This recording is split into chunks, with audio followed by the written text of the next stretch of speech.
Now, in Orange County's case, when they were crying bankruptcy, they could have gone on for another 11.9 years, performing the exact same services without taxing one nickel before they ran out of cash.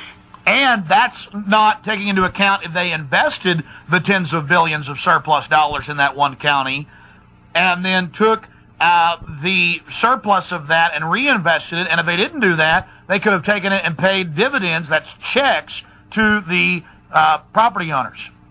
Well, the bottom line, to cut to the chase, is if the public at this point in time unifies with basic comprehension, if you capture 10% of the population with basic comprehension, you can administratively restructure government at this point in time to phase out all forced taxation in this country. Well, Walter, I want to stop you. I want to get to that a little bit later, because for people that have just joined us, the audience gets much larger as the show progresses over 2.5 hours.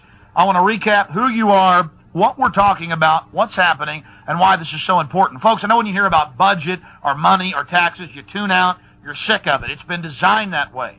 You think government is bankrupt, in trouble. In truth, they are the most opulently rich and controlling class around. They are merged with private industry, and that's why the mainstream media won't even begin to talk about it. I want to briefly recap, Walter, exactly what we're dealing with here, and then I want to talk about the amazing solutions that you and others have and that will actually work. Well, the bottom line is your listeners now know why Gorbachev went Democratic. People think they're free and put a lot more weight on their back. More money, more control. And you talked about if the American people were a gerbil, what are we doing right now? I always used to give the expression, the way the system works is they keep the chipmunk running on the treadmill, chasing the carrot. As through trickle-down economics, they provide just enough revenue to keep the chipmunk running at optimum proficiency as they tap off 80% of the energy produced. And I also had my own little analogy, and I think I'm going to put an editorial on the website or maybe make T-shirts up of it, talking about the massive government, how big it is, what it controls, 70% of the market, 70% of the companies.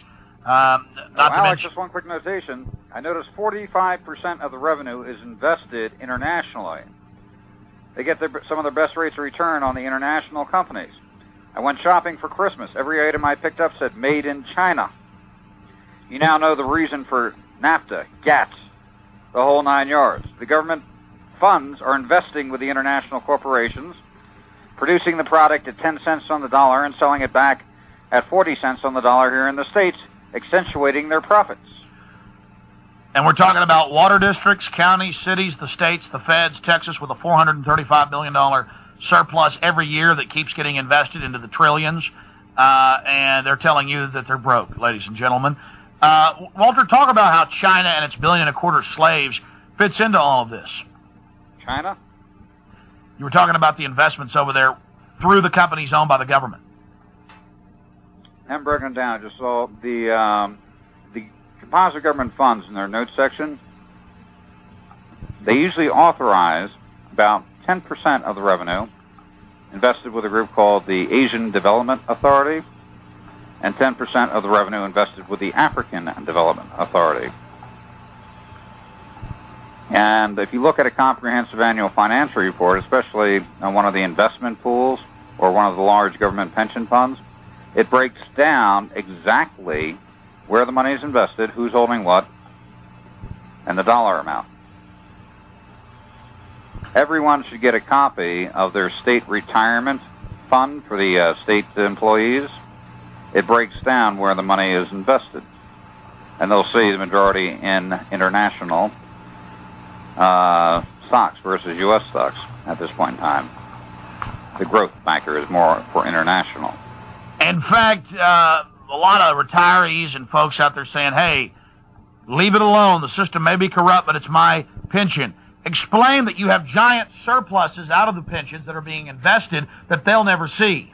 Arizona, the total actuarial liability for all state retirees and participants in the plan for being 100% funded, all active employees and retired, required $14.5 billion. The current fund balance is verging on over in excess of $32 billion. The employees will never see that money and never benefit from it.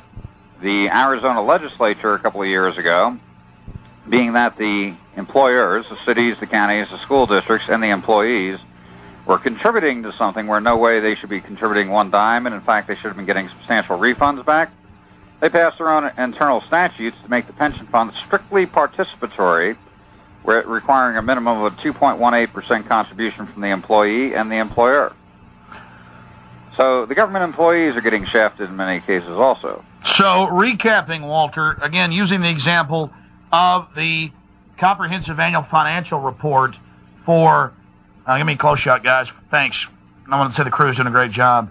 For 1999, and then you look at 1998, $435 billion surplus. Carol Keaton Rylander's own report right here, and then you count all the counties. What is it, 100 of them in Texas? Get your hands on 1996. In the notes section, it shows the transaction the state government made for local governments. They show $1.8 trillion in transactions for local government.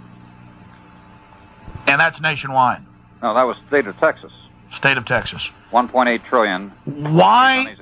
I've got some of the past years. This is the last one that's out in 99. Why are the reports getting smaller and smaller now that you've been exposing them? And how do we get that other information that they're now cutting out of them? You have to look at a prior year's comprehensive annual financial report and see where certain areas all of a sudden get clipped or disappear in their entirety. And then you have a lead list to say what happened to these funds, where can I see the accounting? And that's all because a successful commodities trader and financial advisor in New Jersey found out that the whole thing is a giant stinking fraud 10 years ago and started talking about it 3 years ago and made a documentary film and has done hundreds of radio interviews. Now, suddenly, I remember years ago, Walter, you could call and get one of these pretty quick. Sometimes they'll give the runaround. You have had a massive effect on others by talking about this ad. We need to keep pushing viewers. We're talking about budgets. We're talking about comprehensive annual financial reports. You're saying boring. Walter, recapping before we talk about the solutions. People that have just joined us, explain the difference between budget, and how that's drilled into our head, and the comprehensive annual financial report. Well, the beautiful point... Explain the fraud to people, why this is the biggest game in town. The beautiful point here is that being that the government, for the last, since 1945, created this structure to take over the wealth, and they were successful. They have done it. So we're talking $60 trillion in composite liquid investment wealth held by federal and local governments. That's a phenomenal increase in 30 years. Now, on the composite government pension funds, they generated $4.3 trillion last year. Total taxation in this country in 1999 was approximately $3.6 trillion, federal and local governments.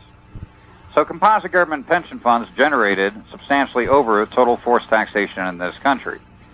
Now, can anyone see, with simple administrative action, restructuring composite government through consolidation of the surpluses into an annuity pension fund set up for the resident property owners and taxpayers, sale of venture and enterprise projects, which government now owns, but they shouldn't, like golf courses, amusement parks, real estate ventures. Hotels. Sell it back to the private sector where it belongs. That generates a phenomenal amount of revenue for consolidation into the annuity pension fund. And where overgrowth took place, downsizing, because they're collecting the money to pay for that excessive growth. So with downsizing, that revenue becomes available for allocation into the annuity pension fund set up for the resident property. Yeah, we're about to get to that. The solution is $60 trillion in investments and cream and private that just keeps rolling. They've got 70% of the stock market. That is governments, state, local, federal. They're militarizing the police against us, treating us like slaves, squeezing us, saying they need more when they basically already own everything. Even your mortgage is predominantly owned by government interest. I like to use one example, Alex, which is very simple and very basic, but 100% true.